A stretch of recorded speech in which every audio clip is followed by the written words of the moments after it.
Hey guys, I'm Hannah Cox with Base Politics, and you're watching my show Histrionics, where every week I talk about women's issues from a centrist point of view. If you like this video, don't forget to like, comment, and subscribe to the channel, and also check out others in my series. A recent article has been gaining traction that came out about a week ago at a publication called Unheard, and the title of it is Lauren Southern, How My Trad Life Turned Toxic. The online ideology doesn't work in the real world. Now, this is a very interesting article. I'm going to link it in my sources. I do encourage you to read the whole thing, but we will dig into it in the course of this episode. I was really excited to see it come out, though, because Lauren and I have become friendly on Twitter in recent years. I really didn't know of her or follow her that closely back when she was originally making a name for herself, so I know current Lauren, and I have known her to be a champion of other women. I often really appreciate her perspective on these issues from a conservative point of view. And as a whole, I knew very little about her background. However, what I do know a lot about is the trad life movement that has been gaining a lot of traction both online and in right-wing spaces over the past couple of years. And I have had it on my list to do a video about for some time because I have so many thoughts about this whole thing. In case you are unlike me and have somehow avoided this conversation in your day-to-day or online life, I guess I'll give you a primer just to get everybody up to speed on what constitutes a trad wife. So I'm going to give you the Wikipedia definition of a trad wife to get us started, and they say that a trad wife in recent Western culture typically denotes a woman who believes in and practices traditional sex roles and marriages. Many trad wives believe that they do not sacrifice women's rights by choosing to take a homemaking role within their marriage. Some may choose to leave careers to focus instead on assuming the father's half of unpaid family work.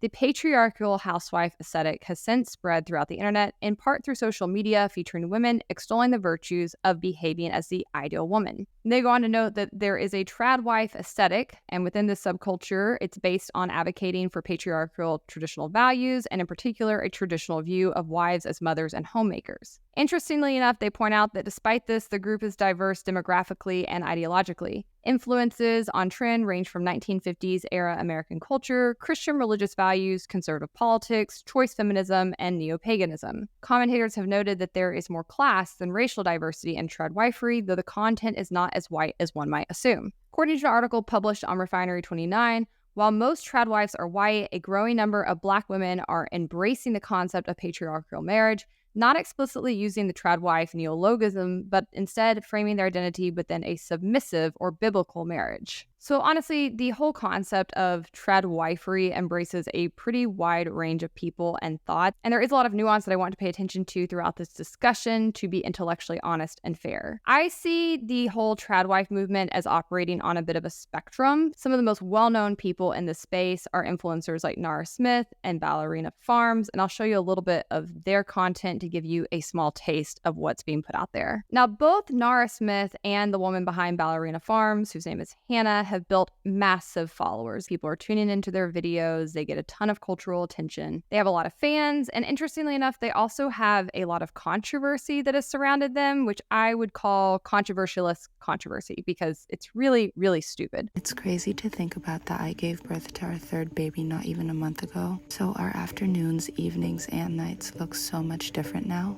I always used to think that this phase never ends, but now I'm just learning to embrace it and find happiness in it. Today was one of the first hot days this year, so we decided to go swim in the pool. The babies have been obsessed with anything that crawls or flies, so they always need to catch whatever bugs they find. When dinner time rolled around, Lucky gave the toddlers a bath and got them dressed in pajamas before we started making some dinner. Today was a really hectic and hard day, so we decided on something really simple, which was just some rice and some ground beef fried up with some vegetables and avocado. While I was making dinner, the kids needed a little snack, so I peeled some clementines for them just to tide them over.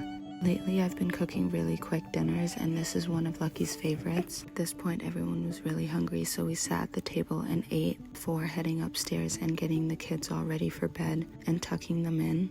I'm usually the one that cooks, so Lucky's the one that cleans. That's just how we always do it. Whoever cooks does not have to clean. He cleaned the kitchen, took out the trash, and then I headed upstairs to nurse Whimsy, and after that, get in the shower. I always need to shower at night. There's never a night that I can go to bed and unwind without taking a really hot shower. I like to keep it simple in the shower, and then when I get out, I lotion my body and do my skin routine. My eczema has been flaring up really bad lately again, so I try to use really gentle products on my skin. I also always slather my face in Vaseline before I go to bed. At this point, I remembered that I didn't feed my sourdough starter, so I rushed downstairs and did that, and also took my postnatal vitamins. I got back upstairs, got little Whimsy ready for bed, made sure to nurse her, and then it was my time to unwind, read my book, and head to bed after.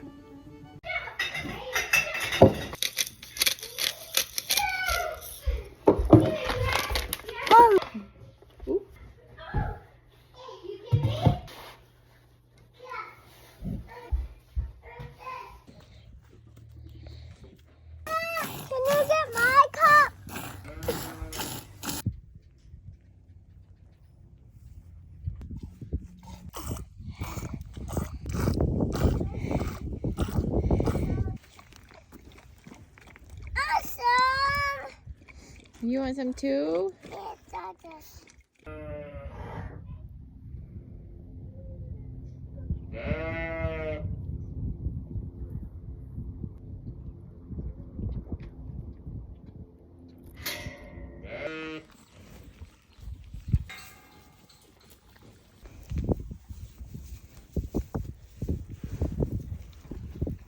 This is the biggest controversies with influencers, Ballerina Farms edition. So Hannah Neelyman, aka Ballerina Farms, who's also known for making those mouth-watering meatball subs in her cozy kitchen, is also part of the Triad Wives or Traditional Wives on TikTok series. Some drama started to surface once people found out that her father-in-law, David Neelyman, is the owner and founder of 5 different aviation companies like JetBlue, Azul, and Breeze Airways, basically saying that her family has a crazy amount of money. And here's where it gets interesting. People are calling out Ballerina Farms right now for faking her simple farm lifestyle. Ballerina Farm currently has 6.9 million followers on TikTok and almost 9 million on Instagram. This drama started to hit a peak once Hannah had her 8th kid and entered a pageant only 10 days after giving birth. This led critics to saying that her life is simply not as tough as other farmers. Some people are defending her, saying that she works incredibly hard despite her family's massive fortune. But other people are questioning if her farm life is legit or if it's all just a show for social media. What do you guys think? I see absolutely nothing wrong with the content that people like Nara and Hannah are putting on the internet. It is not their fault if a significant portion of the audience lacks media literacy and is unaware that they are having a ton of help in producing these videos. Clearly, there is a lot of work going into them, both from a glam perspective, to a wardrobe perspective, to the aesthetics of their homes. And while I do think it's annoying that there are apparently men out there who don't understand the amount of production going into these videos and have expectations of this for their working wives and mothers, it is not Nara or Hannah's fault. They're not selling a false bill of goods. They are marketing a lifestyle to you. I also don't think it's controversial that both of these women apparently come from money. I cannot stand this facet of society that tries to demonize people simply for having wealth. I think the ability to make a lot of money and then use it to make more money is a great thing under capitalism, and rather than envy people in those positions, I would rather emulate them. But unfortunately, the vast majority of the tradwife movement is not really doing what Nara and Hannah are doing. Nara and Hannah are selling a nostalgic, sort of marketable idea of what the past might look like, of a soft life, of a woman who just wakes up and bakes cookies all day and just rolls out of bed looking like a supermodel. And that's only harmful if you are dumb enough to think that it's realistic. It's the same thing you used to see with commercials on TV selling you Pantene. If you thought that was those women's real hair, you were really lacking some media literacy. That doesn't make them wrong for trying to sell you something or for building a career on this image. But as I said, there is a more sinister side to the tradwife discourse, and I think an underlying agenda that is toxic and dehumanizing. And this portion of the tradwife movement is driven more by the red pill and adjacent manosphere spaces. And you also see some fundamentalist sects of religion hopping on the bandwagon. Predominantly, this tends to be fundamentalist sects of Christianity and Catholicism, but I have noticed others involved as well. And what these subsets seem to be pushing are the beliefs that women should stay home, that they are absolutely not welcome in the workplace, that it is gross and disgusting to be a boss babe. They say that you're only feminine if you're performing domestic labor or mothering activities. They firmly believe that all women must have kids and have a lot of them. They're often very anti-birth control for these reasons. They hate feminism. They hate women's rights. There's even a component of this movement known as Repeal the 19th that advocates for getting rid of women's rights to vote. They believe in traditional gender roles. They think that women should be submissive. And again, there's a spectrum when it comes to these beliefs. Some people believe in traditional gender roles in a way that is not necessarily harmful or dehumanizing towards women. And some of those people do get lumped into this camp, I think a bit unfairly. Because really, when we talk about the trad wife discussion, it doesn't really seem to involve a whole lot of autonomy and choice on behalf of women. For the record, as a libertarian, I don't care what you do or how you live your life or how you structure your romantic relationship, as long as you are not hurting anyone, specifically the other people involved in that relationship. Personally, I'm just not convinced that is the case for the vast majority of people who are advocating this lifestyle. Also notably within these discussions, while there are a lot of men talking about why women should be trad wives and how they don't have any value if they're not trad wives, there is a shocking lack of discourse about trad husbands. I would say if you're going to have traditional gender roles, have at it, but to me that would be the woman staying home and cooking and cleaning and taking care of the kids, and the man going out and earning all the money and providing for them. But as we know, the vast majority of men are not actually capable of providing for a full household, and most of the time we see two people working. And so what ends up happening is these men want wives who will do all of the traditional gender roles while also working outside the home and helping them pay bills. I love these screenshots that were posted on Twitter by an account named Ask Aubrey. She wrote, "The problem with a lot of dudes who want a trad wife is that they refuse to be a traditional husband." And these screenshots are apparently a man and woman going back and forth discussing what they want out of a romantic partner, and it is quite hilarious. The woman, who is apparently in blue, says, "I guess I'm just wondering what your expectations are from a partner." The man says, "Like, in terms of expectations for women?" She said, "Or men. I don't know how you swing." He said, "Women, not men." He didn't like her joke at all. She says, "LOL, okay, then yeah, what are your expectations for your girlfriend, wife, whatever?" He says, "Can I be honest about it?" And I have to tell you, anytime a man says, "Can I be honest about it?" I'm going to let him proceed, but I already know deep down on his behalf, he should probably keep it to himself. He says, "It might be seen as outdated or something else." She says, "Yeah, of course, this is a judgment-free zone." He says, "Honestly, I'm looking for a traditionally feminine woman. Someone who isn't going to mind being the child rearer and homemaker, someone who is going to take care of her appearance and herself and just all around is content to be female in our relationship." I know that's pretty anti-feminist or whatever, but it's just how I feel, LOL. For the record, there's nothing anti-feminist about this. The amount of times that people on the right use the term feminist as like this boogeyman while clearly displaying they don't even definitionally know what feminism is peak. It's basically the same thing you see on the left with the word capitalism. They will constantly dunk on capitalism, and when asked to define it, the vast majority of them cannot. Looking for a woman who wants to predominantly work in the home and be a mother is not anti-feminist. Feminism is about women having the choice and options to choose which path they want for themselves. If she opts into that and that's what she enjoys, that's as feminist as somebody going into the workforce. Anyways, let's continue because it gets weirder. She says, "Oh, slay. I don't think that's anti-feminist or outdated at all. That's pretty similar to what I want to do.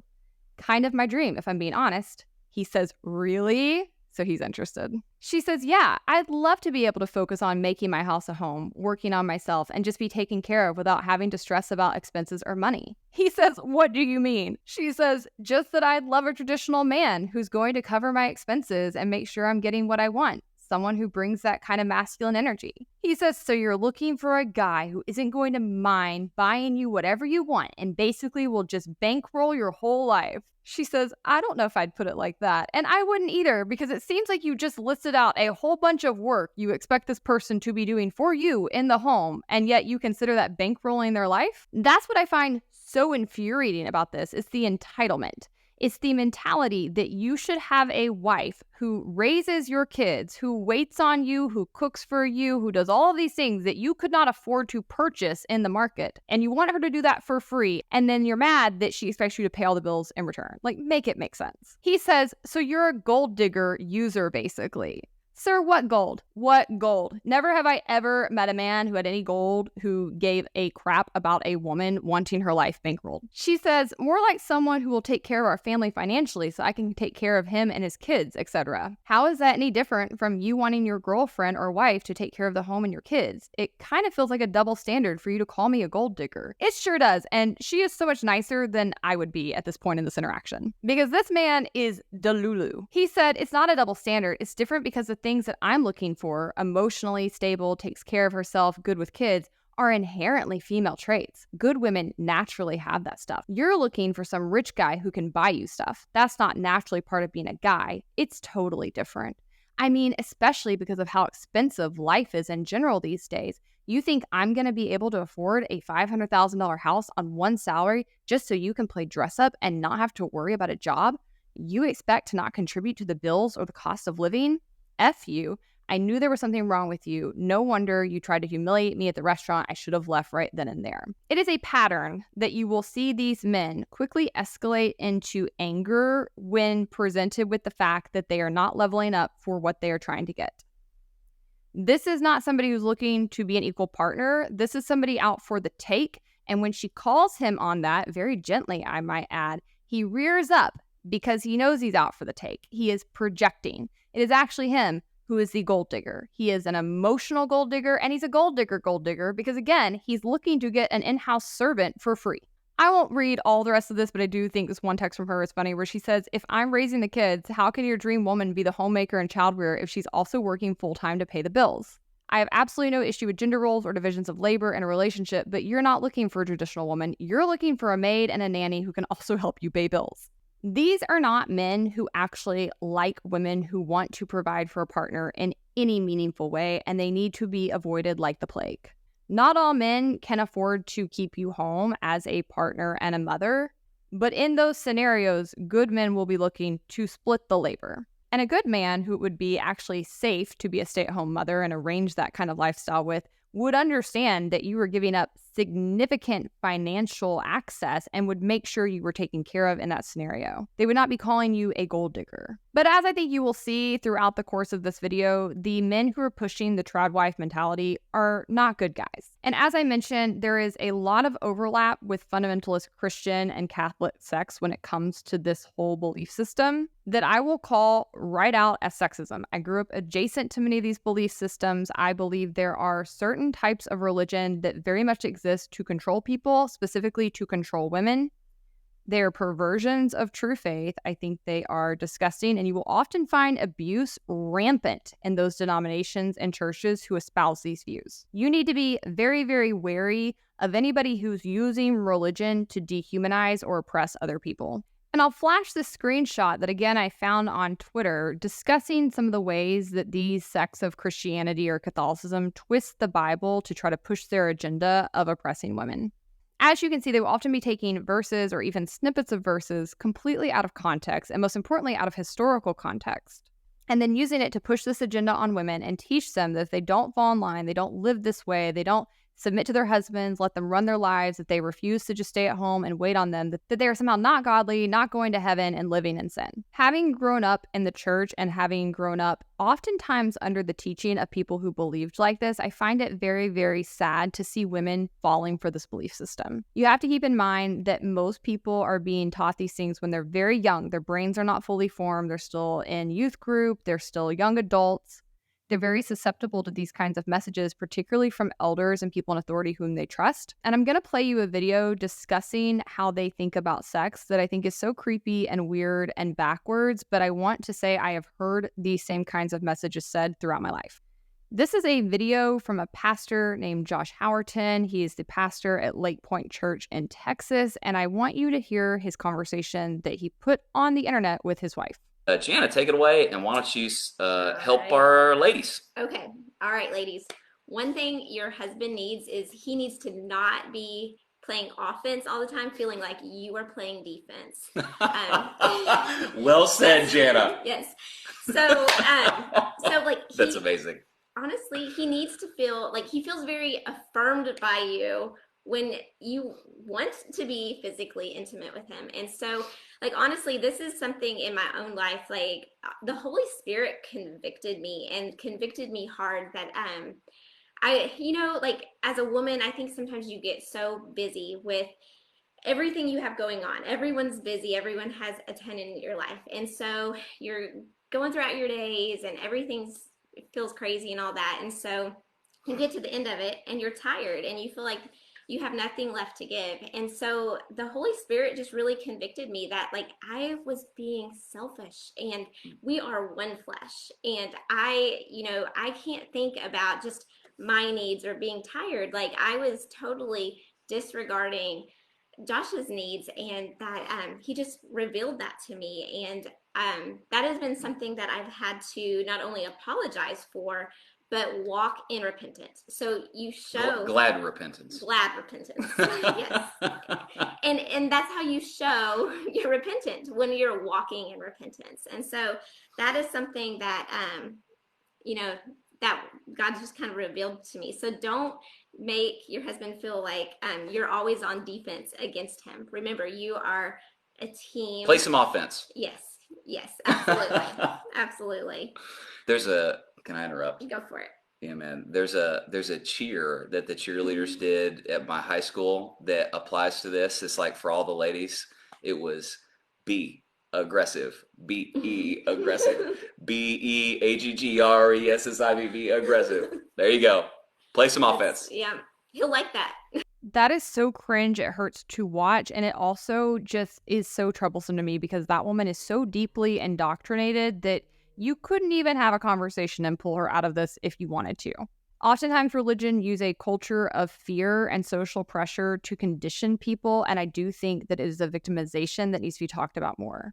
Not all religions, not all churches, obviously, but far too many of them. I too have heard it said that if you are not having regular sex with your husband, or if you turn your husband down, that you are acting ungodly. That is absurd. Sex should be a mutual experience in relationships, and women's needs or need to take time off are important too. And ultimately, no matter how much you submit to these kinds of people, no matter how much you bend the knee, no matter how much you self-flagellate, you will always end up needing to do more, not being good enough, because as a whole, these people do not like women. They do not respect women. They do not see you as equals, and they will always come up with new ways that you need to bend over backwards to be good enough or appease them. This tweet is case in point. It's from Joshua Guider. Don't know who he is. Don't care. But he says, "Dear Christian ladies, if your Twitter name has something to do with how you're pro-patriarchy, anti-feminist, a trad wife, submissive, etc., please change it. It's like giving your pronouns and very arrogant. Just put your name. Don't make an idol out of your theological beliefs." These are not theological beliefs. These are cultish beliefs, first and foremost. And secondarily, I can't tell you how many tweets I saw that were just like that. Basically, agree with everything we think, agree that women are less than, do what we tell you, be submissive, but don't you dare even advertise it. Like, what? Are they just mad because women are becoming more popular in trad wife spaces than they are? I don't even understand what their beef is here. And speaking of those women, there are unfortunately a lot of women who are using this whole trad wife conversation as a grift. Interestingly enough, if you dig even like an inch into the surface of these women, which I mean, I guess is kind of hard because they don't have a lot of depth, but it's usually really apparent very quickly that they are not even trad. Most of them are, quote, boss bitches and making a lot of money off pushing this narrative on other women. Like, this girl is a conservative grifter influencer, I guess, kind of in the MAGA camp, and she definitely leans into this space a lot, and these are a few of her tweets. "I can't wait to have children and indoctrinate them with traditional values. I'm not a marriage counselor," side note, she's not married at all, "or anything, but have you tried being quiet and cooking your husband a steak?" And they amass hundreds of thousands of followers with this grift. And I don't know if it's just that the men in this camp are especially stupid and can't see through the grift, or if they don't care and just like seeing hot women like cosplay submission for them. Because honestly, all you have to do is like scroll through the timeline and you'll see pictures like this where it's just constant thirst trapping, which also just doesn't add up because one of their big beefs is with women not being modest enough. They want them to dress more conventionally, more traditionally, more feminine. I don't think this whole tribe is growing because they're like onto something. I think that this is starting to get more attention because it is an enticing ideology and marketing scheme for a lot of very unhappy, dissatisfied people. So one of the most common questions I get asked is my advice to high school girls who want to be traditional wives in the future. So first of all, you may or may not be super supported in this idea, and that is okay. Coming from me, I was not super supported in my decision to drop out of college and become a traditional wife, but I will tell you this, your family members and your friends usually come around, and if they don't, that's okay. You are supposed to be happy in life, and being happy is going to look different for everybody. To go to college or not is a personal decision, so think wisely about what you really want to do. Don't feel pressure to go to college. Don't feel pressured not to go to college. It's okay to take a gap year, take a step back. You just graduated high school.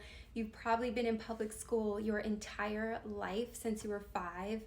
And it's okay to just take a breather and figure out what you want to do. I think there are components of this conversation that are very alluring to women who are unhappy with their corporate jobs or who just don't want to work. And you'll notice that within the conversation, it is often very anti-women getting an education or pursuing any ability to make money in the first place. And so to do that, they really work to convince younger women that boss babes are just absolutely miserable. They're all alone with cats. They hate financial freedom. They would do anything to just live off a man and go back and do it over. And basically, you need to hurry up and make the right choice when you're really young and your brain isn't formed yet, so you don't end up like them.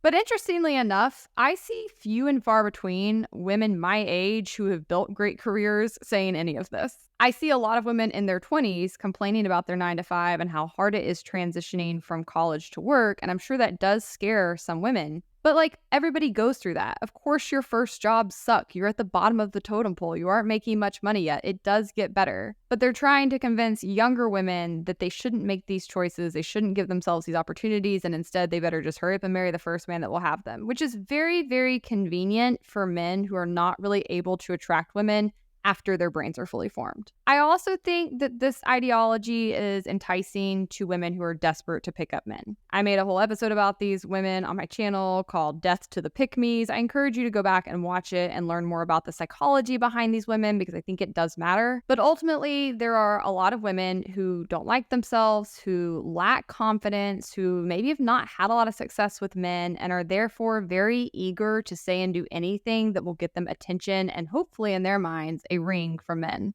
And then obviously, I think this mentality is very attractive to men who want to control and abuse women. I'm not saying all men who want to have traditional gender roles are in this camp, far from it. But I am saying that this ideology is naturally attractive to people who are controlling and abusive. And you don't have to look too far into the subculture to see it. It's pretty on the surface. Like this article where the caption is, "I live to please my husband," Tradwife 37 reveals she lets her spouse have sex with other women while she cooks, cleans, and caters to his every whim, admitting 98% of her day revolves around him.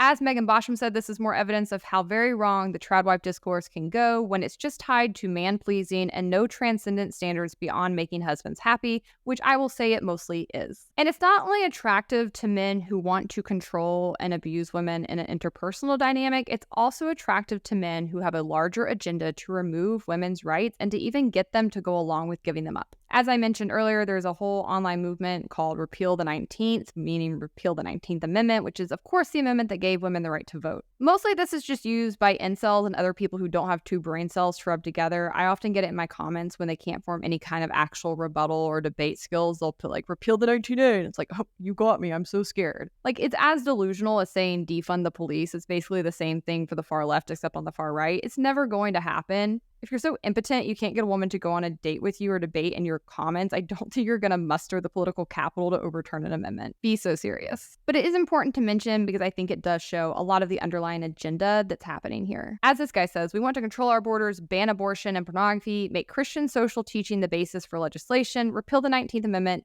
in the permit bureaucracy, ... And what's concerning to me is that as the conservative movement shifts and takes on a new shape, it's moving further and further away from the principles that it at least claimed to adhere to for the majority of my life and decades before.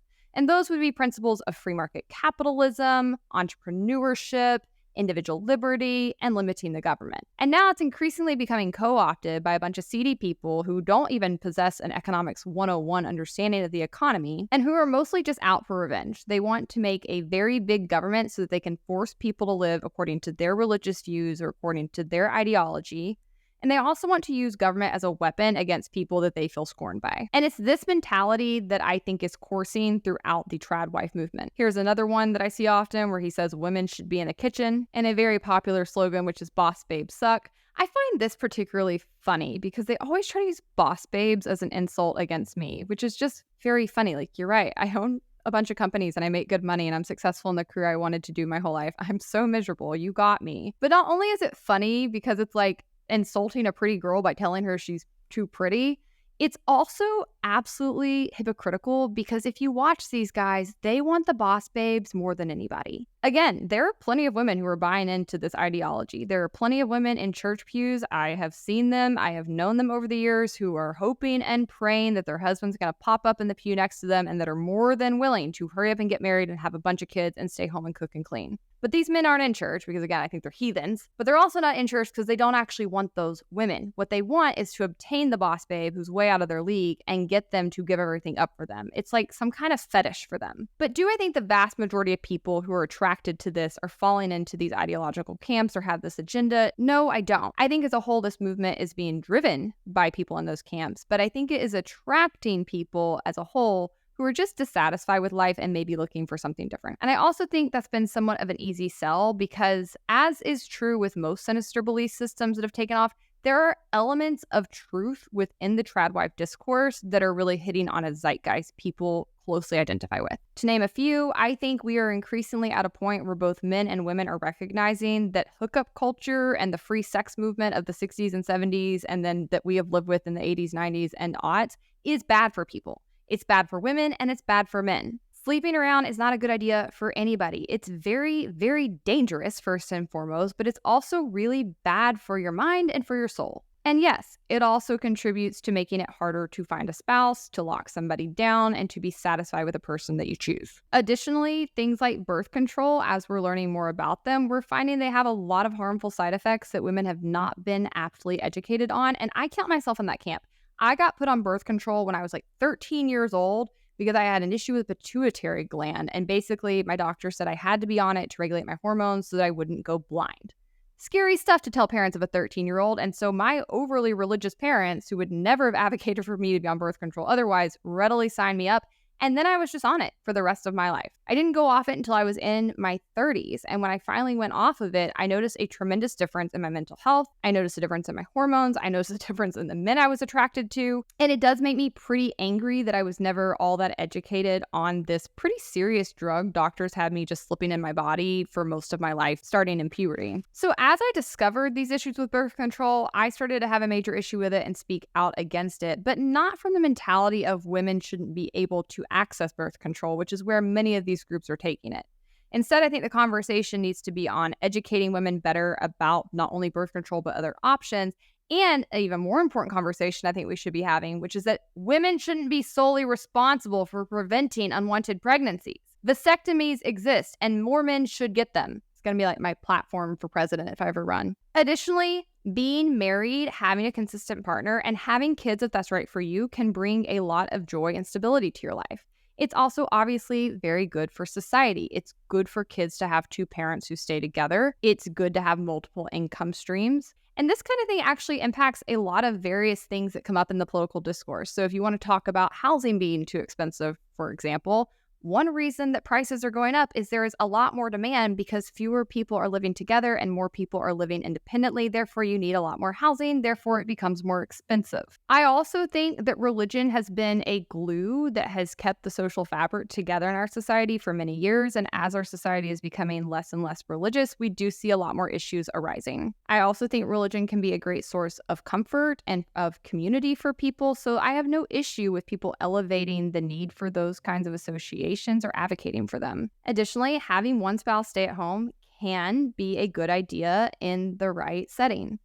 As I've talked about on my channel, childcare is expensive for the average household, but it's also not all that expensive when you look at what the providers are actually making. It can be a lot more affordable to have kids if you have one person staying home and taking care of them. I would suggest watching my recent episode on divorce and how it doesn't always benefit women to dig more into this, but I want to put a giant asterisk there because while I think that can be a good financial decision for some people, I also think it's extremely risky to do, and more men and women need to think very deeply about it before ultimately making that call. And lastly, I think the trad wife movement taps into a deeper zeitgeist happening right now where people are really longing for simpler times. All of those things can be true, and therefore a trad wife approach to life could be a good idea for people in the right settings. But the problem I have with this conversation is that ultimately it comes down to the desire to use force against people more often than not. There is a tremendous glossing over of the downsides and risk involved with stepping into this lifestyle, particularly for women, but also for men. And again, there is an underlying agenda that is not all that hidden in most of these conversations that I adamantly oppose. As this person said, I don't pass judgment on tradwives for being tradwives. My problem with them only begins if they try to foist their beliefs on the rest of us. And again, more often than not, that is what I see happening. That's the only reason it's really a conversation. Because if this is just something you want to do in your personal life, there's no need to go make content around it or push it on others. And also, if you pay attention to the public policies they're often advocating for within these discussions, it becomes very apparent that ultimately this is about taking away women's rights to choose, to pick their own pathways. It is often openly discussed that they want to turn back feminism. They want to get rid of many of the gains that have been made. It's not that hard to see what's going on here. I grew up trad. My mom and dad got married at like 20 and 22 years old. They had me at 24. They ultimately had 4 kids. My dad was a Southern Baptist pastor. We were homeschooled. We lived off the grid. I grew up in rural Kentucky playing outside. Like, we were trad. But my mom never felt the need to come and try to push that on people. My parents were never advocating for forcing other people into those decisions. They were never dehumanizing. And ultimately, it was still up to my mom when it came to making those choices. It is empowering to women when they are with a partner who says, you can choose. You can choose to stay home with your kid and I've got you and I'll cover the bills. Or you can choose to go back to work and I believe in you and I support your career. I have loved witnessing my dad do both of those things to my mom throughout various phases of her life. When you take it past that, though, it becomes a much bigger problem, and that's why we're talking about it today. Now, I want to turn my attention back to the article I mentioned at the top of the show, which discusses Lauren Southern. Lauren Southern is a right-wing YouTuber, influencer, political commentator. She amassed a huge following and was very popular for a number of years before she sort of disappeared after she got married, and then came back a number of years later after her divorce. As I mentioned, I have connected with her on Twitter in recent years. I really enjoy following her, and I don't know much about her past trajectory with her ideology as a whole that led her to this place, but this article was really interesting to me, so I want to dig into it, and I went back to try to find some of Lauren's initial commentary to help paint the picture for us. Some people have called Lauren alt-right. They've said she's hateful. Again, that has not been my experience following her, but I wanted to go back to some of her older content and see if I could ascertain what people were talking about. Hey everyone. Okay, so as I'm sure you've noticed, I've been making a lot of videos lately just kind of taking the piss out of modern liberal interpretations of how relationships should work. Kind of the more feminist, progressive view of women don't really need men and men don't really need women, the destruction of the nuclear family, and basically all the ideas that are popular in media today. And I do that because I think there needs to be a balancing. I think our throwing away of traditional values was kind of a throwing the baby out with the bathwater situation. And I really think we need to consider some of the statistics, some of the really important information about love and relationships and marriages that we got from time beforehand. Now, I don't usually respond to comments because, in my opinion, comments don't represent what I say. However, I have gotten so many comments lately that have misinterpreted the message I'm trying to put out there that it's gotten to a point where, unfortunately, I think I do need to address it.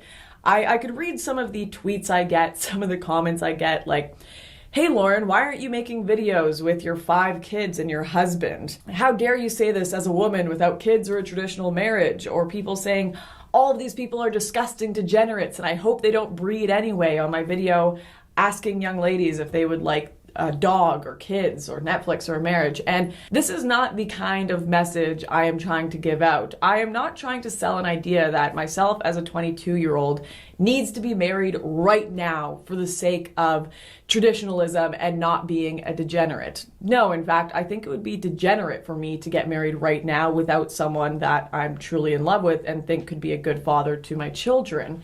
In fact, I think that would be significantly worse for the Western world. That would be significantly worse for my children to raise them as a single mother. As you know, they're more likely to commit suicide, more likely to be alcoholics, more likely to drop out of school. And it's just devastating growing up with a broken family. So I'm not going to get married at 22 years old just so that I won't be called a degenerate on the internet. What is also just completely shocking to me is the utter lack of understanding of nuance and the exception. I think people that ignore that there are exceptions to the rule are just as crazy as people who ignore there is a rule in the first place, in generals, and they exist, and we should talk in generalities so we can understand each other. But ignoring that there are exceptions is just as silly. Some women, yes, are going to be happier not having any kids. They are going to be happier not being married, and that's okay. That doesn't make them a horrible human being. That doesn't mean they have to be shamed for the rest of their life. The reason I talk about this isn't because I want people to feel terrible. It's because I want them to be happy. And on average, women and men are happy being married and with kids. On average, women are happy being housewives. And there are exceptions, and people need to accept that and think with just a little tiny bit of nuance. But it seems that some of the people who watch my videos, not all of them, I get some wonderful comments and some lovely comments from people who say, I don't know if I'll ever get married, but I like that you're giving this advice. From people that are mothers that say, wow, I know you're not a mother yet, but I hope you're happy and become a mother one day and have a successful relationship. And they're beautiful comments. But then there are some people that just come in and think the only purpose of advocating traditionalism is have a kid right now because that is your biological duty. No, that's insane. The reason I love the West, the reason I love the idea of family and children is because of love and connection and meaning. I mean, I'm still trying to figure this out myself as well. I'm 22 years old, and that may seem old to some hardcore traditionalists, that I should have 7 kids by now or something. But the reality is we're living in a very different age right now, and a lot of us who are on the more conservative end of things are we're longing for an age we've never lived in, and we're trying to recreate something that we never grew up being taught or understood. We've been inundated with so much Marxist propaganda. We've been inundated with so much anti-relationship, anti-man, anti-marriage propaganda that it's hard for us to recreate this thing. It's hard for us to understand how to do relationships properly. And I'm figuring it out myself. And I want to bring you along on that journey of asking questions and looking at statistics and taking the piss out of the hardcore feminists and making fun of just the silly things that they do. But the reality is that I'm going to fail. People are going to mess up. Maybe I will end up a crazy cat lady when I'm 30. I hope that doesn't happen, and I'm going to fight for that not to happen and work really hard to make my relationships work.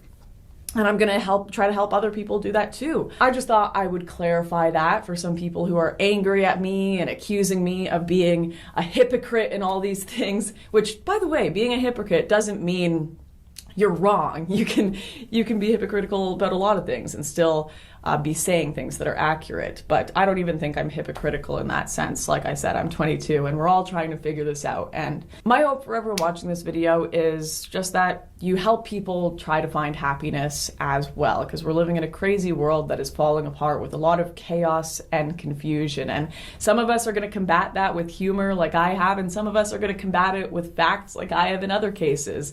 But the point of this is not to hate people, it's to help people. Thank you guys for watching.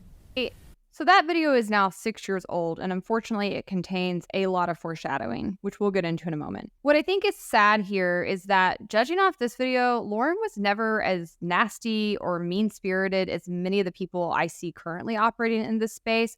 And she touches on something that I think is driving a lot of people who are attracted to the narrative, which is that she admits she's from a broken home. She hasn't seen real love, real marriage, real partnership played out. She feels like she has seen a very far left agenda pushed on her that is anti-marriage, anti-kids, anti-men. And I also hate that. I consider myself a feminist because I believe in the equality of men and women, but ultimately I want to see both genders thrive and do well.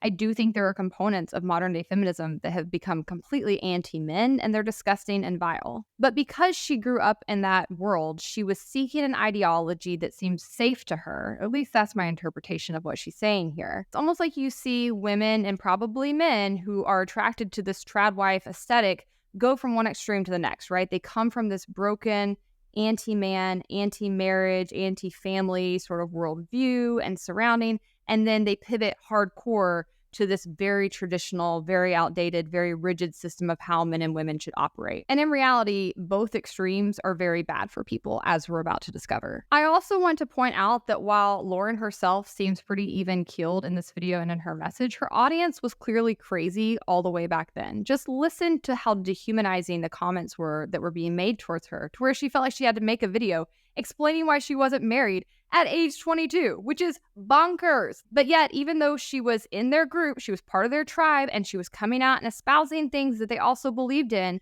it still wasn't good enough for them even back then. These people devalue women intentionally, and they do it because they want to push them to hurry up and get married and attach themselves to a man by having kids very young before their brains are fully formed enough to where they know better. And I will say, and I acknowledge this for myself as well, that to some extent, people do choose their audiences.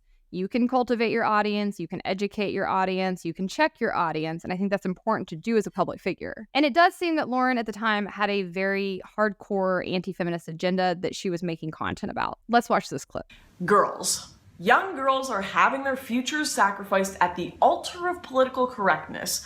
Women right now can do no wrong, and praising us has become a way to virtue signal. We hear it all the time. Follow your heart, women, they say. Do what feels right. Who cares what men think? Don't judge. You be a slut. Live your life. Be liberated. We hear this constantly said to us by everyone, by the media, by popular magazines, by our politicians, our schooling. It's everywhere. But little do women know, like the story of the child with the trophies and the fat person with the potential cardiovascular disease, there's also a cold, harsh, true reality at the end of this rainbow we're being sold. So instead of just telling you the nice things, I'm here to tell you the truth. Because women deserve to hear it and decide for themselves what kind of life they want to live. And I mean the full truth, not the Sex and the City, Cosmo magazine, mainstream media, Marxist propaganda truth, but the reality. So let's jump into it. Girls, first I want to start with a compliment, and a genuine one. You are extremely valuable and beautiful to a lot of people. Now, if I just finished the sentence there, that would be a truth that not a lot of people would be afraid to tell you. In fact, you've probably heard it time and time again. But what people are afraid to do is to finish that sentence. You are extremely valuable, but that value diminishes over time. And I don't mean the value of your soul or the kind deeds that you do, which can potentially be beautiful forever, but I mean your sexual market value and your desirability as a potential partner and wife. And you can go ahead and blow that off as something that you don't care about. You don't care about sexual market value or what men think of you. But the reality is that it is one of the most important assets of our lives as females. A stable marriage and children are statistically one of the highest predictors of happiness in a woman's life. And your chances of having either of those things diminish over time as you push them back for partying, for work, for education, or for finding yourself, whatever it may be. Good men tend to get married off fast, and they marry young women. As men grow older, they earn more money and become more stable and become more valuable on the dating market, and these men are going to be attracted to younger women. This attraction is completely rational. It's not bigoted or because of a hatred of older women. It's just a fact that younger women can have more healthier children. They are less of a divorce risk. They come with less emotional baggage, and men with younger wives even live longer. Women love strength and resources. Men value youth and fertility. These are age-old archetypes of warriors and mothers. And pairing the masculine with the feminine like this has secured our existence since the beginning of time. Obviously, it gets a bit more complicated than that, but the biggest thing you want to know as a woman is that you really do not want to be competing against 20-year-old girls for 30-year-old guys when you hit the age of 30, because you won't win. This video was made 7 years ago, so I'm assuming at the time her saying some of this was probably more cutting edge and just not part of the common discourse. Now, to me, this just sounds like typical trad wife red pill conversation. She continues for about 12 minutes in that video. You can go back and watch it, but that's pretty much the gist of her belief system there. And I want to be clear that it is not backed up by meaningful data. First and foremost, highly educated women are more likely to get married and stay married. Oftentimes in these discourse, you will see data that's being cherry-picked, or you'll see it attributed to causation when really there's just a correlation. But while there's plenty of data out here, I am convinced that not only does this community not really know how to read data, they probably don't know how to read it all, so it falls on deaf ears. And I scrolled through some of her comments at the time, and even back then I saw people calling this out as dehumanizing and antiquated. This one person says, "I love how men need to acquire power and wealth, and women are only good for sex and childbirth." It's basically stated as an indisputable fact. It's great. Another person said, "I'm a 17-year-old girl. What you've said in this video has just made me feel sad and honestly made me want to cry. I can't imagine having much younger girls watching this video being told what makes you happy is marriage and kids, not what makes you happy. Not to mention, you can also harm the self-esteem of older women. Can you imagine being told that your accomplishments and everything you work hard for is basically nothing compared to your looks and sexual prowess? Stop trying to push that every woman will be eternally much more happy by marriage and children. You'll just harm their dreams, aspirations, and hope. Some women will find happiness in the lifestyles you push, and that's great, but women will also find happiness outside of that, and that's also great." I love this little 17-year-old standing up for herself and other women at the time, because she's absolutely right. These narratives are harmful. They are harmful to women who fall prey to them, as we're about to see in Lauren's own life. They are harmful to women who exist in society and push back on them because it does still impact their mental health. It can still hurt their self-esteem, and ultimately it impacts the way society treats them. I also think these kinds of messages overall impact women's attitudes and beliefs about men. Of course, not all men believe this way, but when you hear this narrative pushed over and over, it starts to feel like that, and it can make women become very anti-men in general. Thus, these kinds of mentalities also hurt men, and they're also dehumanizing to men. This whole idea that men are only good for making babies and that's all they can think about, and they have no autonomy, no control over their instincts, is wild to me. And then lastly, this kind of message definitely contributes to a growing political divide that is only getting worse and worse over time. I have a problem with that because I don't want to see our country move more to the left, especially economically. I think it is a very, very bad value system that is occurring over there. But when what you have on the right is this, that's what you're selling, it's going to be really hard to attract new people to these viewpoints. Thus, you're going to continue to see more people, especially women, choose the left because they would rather have people who are economically illiterate but actually see them as full people and want them to have autonomy versus people who increasingly seem to not want either of those things. They're both economically illiterate and dehumanizing and anti-individual liberty. Furthermore, I want to push back on this talking point you often hear repeated in these spaces that men only want younger women. It is creepy, it is false, and if a man is consistently going after women that are much younger than him and that especially are around like 18 to 20 years old, he is a perv and a weirdo and should be avoided by society. And again, this is not backed up by fact. The vast majority of men want people who are around their age, as do women. According to data that has been gathered over the course of 7 decades across developed countries, the average age gap among heterosexual couples is 2 to 3 years. The men that do this are perverts. They're dancing around the legal age, and or they are such low-value men that they cannot attract women with fully formed brains who are their own age. Additionally, I cannot stand the narrative that people must have kids to be happy. Some people will be happier if they have kids. Many people will be miserable if they have kids and it's the wrong decision for them. There is a whole movement of people beginning to talk about this. We've often discussed it on the show. I will continue to. There's a great TikTok series called Regretful Parents where people are writing into that commentator and she is anonymously reading their experiences. Those are important conversations, and it's important that we stop pushing this mentality that everybody should have kids and that they don't have value if they don't. I think it's awful, it's gross, it's mean to people who can't conceive, and it's also just flat out wrong. What we actually know is that single women without kids rank amongst the happiest demographics. And I think that makes a lot of sense because they are getting to pursue their interests, they're often earning plenty of money, they don't have to take care of anybody else. And because our society has not yet figured out a way to structure itself so that women have support from their partners and from society when they are approaching motherhood, I think it actually makes sense that more and more women are picking this pathway and opting out. And it's important to note that one reason they are trying to push this agenda, one of the other really seedy underlying parts of their political agenda in the trad wife movement, is the fact that they know women vote with their husbands. If you look at the general population, women tend to lean left, but when they get married, they start voting right. I personally think if you have a winning message, you don't have to marry somebody off to get them to go along with it. I think, honestly, it's a huge failure of the right that more women are not attracted to our values. And I also think it's because, again, they're moving away from those actual values. Instead of actually pushing limited government and individual liberty and free market capitalism, which is good for everybody, they're doing stuff like this. It's a no-brainer why women are turning against it, but I do think it's important to call out that this is part of the underlying goal that they have in pushing this ideology. Now, to get back into the article, Lauren Southern did ultimately get married and opted into the trad wife lifestyle that she had been advocating for on her channel, and it went horrendously bad. Again, the article appeared in a publication called Unheard, and it's written by Mary Harrington. I will link it in my show notes. I think it's well worth a full read, but I'm going to highlight the important segments.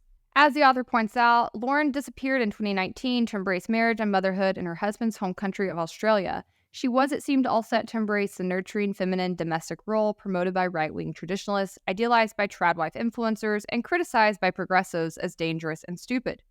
4 years later, though, Southern caused a new round of shockwaves, this time with a video recounting what happened next, the breakdown of her abusive marriage, her return to Canada as a single mother, and a stint living hand-to-mouth in a cabin in the woods. Lauren told the author she's not alone. She says she knows many other women still suffering in unhappy trad life marriages. One of her WhatsApp groups, she says, is like the Underground Railroad for women in the conservative movement. Some of these are prominent media figures. There are a lot of influencers who are not in good relationships, who are still portraying happy marriage publicly and bashing people for not being married while being in horrendous relationships. She hopes that in speaking out, she can reassure all these women who are thinking in their heads, I'm uniquely terrible and I'm uniquely making a mistake, that no, something is more generally amiss. I, too, have heard from many women in this Underground Railroad, as she refers to it, and I have to tell you, it is pervasive. I think a lot of these women reach out to me because I am also a right-wing leaning person in media, and because I have been so unabashedly pro-women throughout my career. As they're coming out of these mentalities, as they're dealing with abuse in the workspace or in their relationships, many of them also reach out to me for support and insight. And I've seen the sense of shame that a lot of them have. And I don't want anybody bashing these women. I feel very sorry for the vast majority of people who get sucked into this movement because they're being sold a false bill of goods by people with underlying motivations. And most of them are not going into this with any sort of animosity towards other people. They're just looking for identity. They're looking for safety. They're looking for a sense of security, I think, and they think that this is it. As Lauren said about her former ideology, it was once complex theories that swiftly distilled to their bare essentials for maximum viral reach. As she put it, follow the listicle and you'll be fine. By the time she'd met her husband, she'd been condensing conservative values into listicle form as a media influencer for some years, to the point where it seemed possible to realize this framework in real life too. So when marriage beckoned at 22, she tells me, Riley, she thought she'd won the lottery. She quickly became pregnant. She says there were signs early on. If I ever disagreed with him in any capacity, he'd just disappear for days at a time. I remember there were nights where he'd call me worthless and pathetic, then get in his car and leave.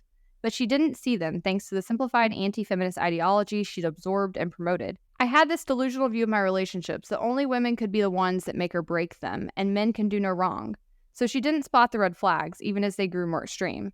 He'd lock me out of the house. I remember having to knock on the neighbor's door on rainy nights because he'd get upset and drive off without unlocking the house. It was very strange to go from being this public figure on stage with people clapping to the girl crying, knocking on someone's door with no home to get into, being abandoned with a baby. And as an aside, I think that is such an important point that she makes because there is often this perception that only weak and vulnerable women end up in abusive situations.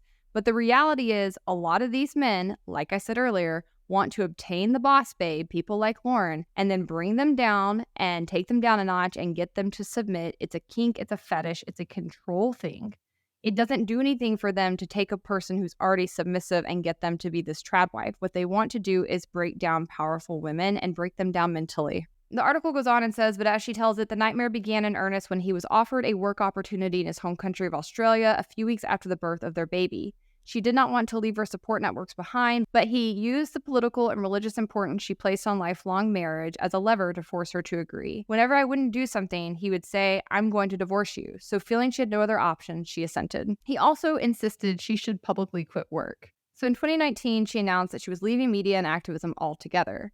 As Southern tells it, she was trying sincerely to put into practice the ideology she'd promoted in her videos. "I believed I had a certain role in my relationship," she told me, "and it was to be the more submissive one that supports my husband's dreams." By then, she was thousands of miles from friends and family, she reports, becoming the closest thing to a modern-day Western slave. I just have to give it to abusers. They are so unoriginal. Why are they? It's a typical playbook. You have to separate the woman from her support system. It's terrifying, but it is so common. She says with no income of her own, she had to do everything. The lawn, the house, the cooking, the baby care, the university homework. And I didn't know anyone. I didn't have any support. There was no help changing diapers. There was no help waking up in the night with the baby. I'd still have to get up to make breakfast before work. I'd be shaking and nervous for fear I'm going to get yelled at. Then he'd berate her for spending all her time on task other than earning money. I was told daily that I was worthless, pathetic, dead weight. All you do is sit around and take care of the baby and do chores. When COVID shut down all real-world public life, her situation became hell on earth. It was, as she said, the only time in my life where I idealized dying. Instead, between the lockdown, claustrophobia, and her husband's behavior, she began to revise her initial willingness to leave public life. In part, she told me she hoped it would win back his love. He was so much kinder, sweeter, and more pursuant of me when I was his boss babe, traveling the world, working. Shocking. It seemed like becoming a mother made him lose respect for me. It was shocking to me again because this traditional view preached the opposite, that men love you more when you stop working and become a wife and mother. In her experience, though, this was very much not the case. So a year after retiring to embrace traditionalist domestic life on the right-wing model, she posted her comeback video and began making sporadic media appearances. I love this next paragraph. I think it's very poignant. The writer says, "Never mind the pop anti-feminist idea of a breadwinning husband and homemaking wife that Southern had once promoted, the freedoms won by early feminism for women to work and have interests outside the home turned out to be a lifeline. Those already inclined to dislike Southern's politics might feel a certain vindictive satisfaction at this collision of ideology with reality, but arguably, in having taken so long to see the potential downsides of her own anti-feminism, Southern simply shared the same blind spots as much of the mainstream left and right. All of this was, Southern tells me, difficult to square with her religious beliefs. She would pray by his bed when he was angry with her, hoping that if she gave him grace one more time, he'd realize the depth of her love and be kinder. And if this didn't work, she was encouraged to persist by the way online life had conditioned these beliefs into listicle form. But as she discovered, distilling religious traditionalism into viral bullet points does not provide an adequate framework for navigating the complexities of a real-world marriage. She told me that as long as I put on the high heels and the lipstick when my husband comes home, as long as I cook the best meal, as long as I'm always submissive and say, "Yes, sir, whatever you want," things will go fantastic. And if it's not fantastic, the listicle version of traditionalism would just say she should make more of an effort. Ellen, not her real name, 35, is another previously married erstwhile trad who is now on Southern's network. She describes how the men who self-select into these communities are often wayward, antisocial, disagreeable, and very, very misogynistic, frequently themselves from broken homes and with limited real-world social support. And when their relationships go wrong, as they often do, the very online trad gender ideology has no remedy. If there's a problem due to the fact that he's crazy, violent, or hateful, Ellen says, that's just how it's supposed to be, so there's nothing really done to fix it. Southern is careful to emphasize that she knows many traditionalists and happy, loving, complementary marriages, but she says it's a fallen world and her community includes many women whose husbands seem to have been drawn to listicle-style gender ideology precisely because of the power it offers over women. Those guys want someone they feel they can definitely control, who's never going to leave them, who they can do anything to. Ultimately, the article goes on to detail Lauren getting out of that relationship, thank God, and how she is rebuilding her life and her career. And again, I just want to say I appreciate her vulnerability and sharing this so much. It's really, really hard to change your mind. It's much harder to change your mind publicly, and it's probably hardest to change your mind when life gives you these kinds of really hard knocks. She seems to have not only had a change of heart, likely not only due to her experience, but also just because she has aged into maturity and has a fully formed brain now. But she also seems to be using her platform in ways to support and empower other women. And again, I just have to say, I've enjoyed following her, encouraged to follow her as well. I think somebody who is intellectually honest and capable of admitting fault and changing their mind is a much more interesting, heavy-hitting commentator than anybody else. I also think this is why no political movement, left or right, should be so apt to jump on the bandwagon of like child prodigy influencers. This is something you see happen all the time on both sides of the aisle, and I think it's weird. It's fine for young people to be politically active and engaged and to have thoughts, but to have them leading your movement is probably short-sighted. Again, before your brain is fully formed, you are not only easily manipulated, but you don't have a whole lot of life experience to bring to the table. I certainly don't think you should be setting public policy or determining the trajectory of a movement. And that's no insult to Lauren. This is just true across the board. It's something that I think is all too pervasive in political sectors. There are now many older women who are pushing back on these messages and trying to reach younger women, and oftentimes they get painted by people in the trad wife movement, especially by like these incel men, as just bitter, jealous older women who just don't want to see young people be happy. And unfortunately, part of the folly of youth is falling for these kinds of narratives and thinking you know better than people who are older than you. The reality is many of these women have lived these lifestyles and they're trying to go back and reach younger women before it's too late and they make the same mistakes that they did. The reality is when you step into these kinds of lifestyles, unless you truly are partnered with a deeply godly person, you are setting yourself up for abuse and entrapment. I'm here to tell you why that whole trad wife trend is absolute bullcrap. I just got off the phone with a friend of mine who has been married for about 15 years now. Before she got married, she got a master's degree in education and a law degree. She met her husband in law school. He wanted a traditional wife. She did not take the bar, and instead they got married. He took the bar, he passed the bar, he became a lawyer, and she became a full-time housewife and later a mom, times 5. They have 5 children. Okay. Fast forward 15 years, where he has been cheating on her for years. She finally caught him red-handed. She has enough confidence and determination to say, I want a divorce, I'm done. He's walking away with a $300,000+ job that he got, by the way, from one of her mom friends in a mom group. Let's just put that aside. She has nothing. She has 2 advanced degrees, 0 experience. So are they even worthwhile? Are they even worth anything? She has nothing to show for it. And in the last 15 years, what has changed in law and in education? Probably quite a bit. So she is stuck at this crossroads of feeling like she has nothing. And before you say alimony, he is trying to screw her out of everything he possibly can. She cannot keep the house, even though she has primary custody of the children. She can't afford it. She has no job. Absolutely no job right now. And even if she did, there are 5 children. So between drop-offs and pickups at 4 different schools, she has about 3 hours in the daytime when she is not tending to children. So to any woman who is considering that the trad wife lifestyle might be it for you, I encourage you to think about this story. Remember it. And just remember that you as a woman need to have something for yourself. If anything, just for yourself, because you absolutely never know what can happen in life, whether it be divorce, whether it be cheating, whether it be the passing away of your spouse. You have to take care of yourself and put yourself first. You can still love and support your husband and be an incredible wife who takes care of your man, but take care of yourself first. This trad wife trend is throwing me for an absolute loop. And ladies, look, I get it.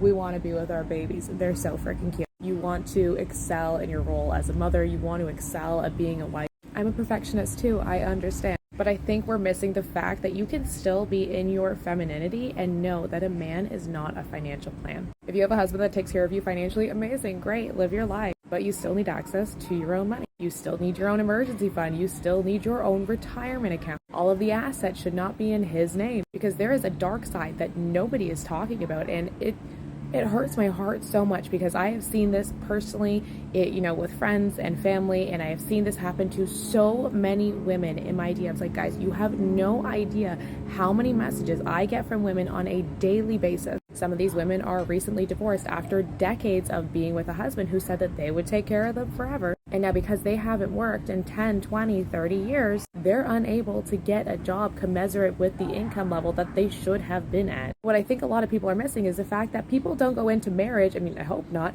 expecting to get divorced. Everybody thought that relationship was going to last. You are not unique. And I really hope that you would be the outlier if that's your situation, but do you really want to bank on that? Do you want to put your financial future, your economic security on that? Not to mention the women who are stuck in abusive relationships that they cannot get out of now because they do not have the financial means to go. Whether that's emotional abuse or physical abuse or financial abuse, aka where you don't have access to any of your own money and all of your purchasing decisions need to be run through somebody else who controls everything that you do with money, tells you what you can do, where you can go, how you can spend. And maybe you're like, Nicole, I wouldn't marry someone who's abusive. Girl, real talk, you realize that most relationships don't start out that way, right? Or they never would have made it to the marriage stage. And again, I hope that none of this ever happens to you, okay? But I need to call you out with love right now. Because if this message can reach one person and change the trajectory of that one person's life, then I am doing God's work.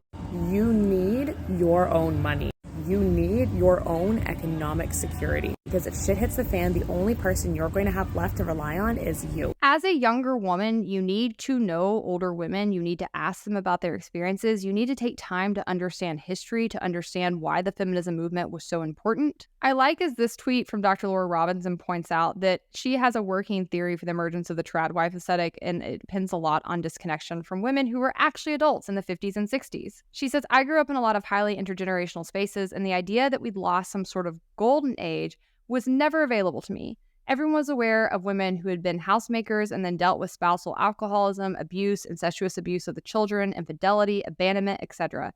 And when I look at statistics from that era, it seems like it wasn't unusual. But if you grow up far from your grandparents and aren't in intergenerational spaces at church, it's easy to grow up thinking that ads for Maytag washing machines depicted real life and don't realize that's not how it worked. To add to this a little more, you can't explain any social movement with all of a sudden people who were happy decided they didn't want to be happy anymore. That's not how things work. Second wave feminism was not a result of lots of happy women who had it all deciding they couldn't take another minute of things being so rosy. Second wave feminism came from widespread female misery. So in light of that, I do want to appreciate the fact that women who are reacting against the way things are now are also unhappy. They don't want to work as hard as they have to. They don't want to work as hard as they have to for so little. They don't want to be pulled apart between parenting and work. They don't want to have such a hard time finding someone they want to marry, etc. And I agree with all of that. You need to talk to older people to understand why second wave feminism was so vastly important. And you need to understand not only why it was important historically, but why having your own financial autonomy is still so vitally important to this day. I also think that many of the things women are unhappy about actually trace back to government intervention in the market. We have increasingly become less and less capitalistic as a society, and because of that, the price of things are going up. It's harder to access things that you need. People are lacking the communities they used to have throughout various phases of life. It's not good. But the answer to that is not to return to a broken system of the past. It's to actually take some responsibility, understand what went wrong, what created the problems we're dealing with, and work to solve them. I do think it is the fault of government intervention in the market that we have not seen the amount of hours we work go down. And even if we have made more money, we have found that our dollar doesn't go as far. The solutions to this, though, are to get the government out of the market and actually empower individuals. Having a world where you don't have to work is not a utopia. And for the record, being a trad wife, being a stay-at-home mom is a lot of work. I think it's absolutely crazy that part of this whole narrative is selling women on the idea that being a trad wife gets them out of work. It's important as a woman to get to pick the kinds of work you want to do and the kinds of work that you find the most purpose in. But either way, you're going to have to work, and also that's a good thing. It's good for people to work. It's not good for people to be lazy and not have things to do. All right, guys, I'll wrap it there. Leave me a comment. Let me know your thoughts. Don't forget to like the video and subscribe to the channel, and I'll see you next week. If you like this video, don't forget to check out others in my series, Histrionics, here. And you can watch my other show, Hannah Explains It All, here.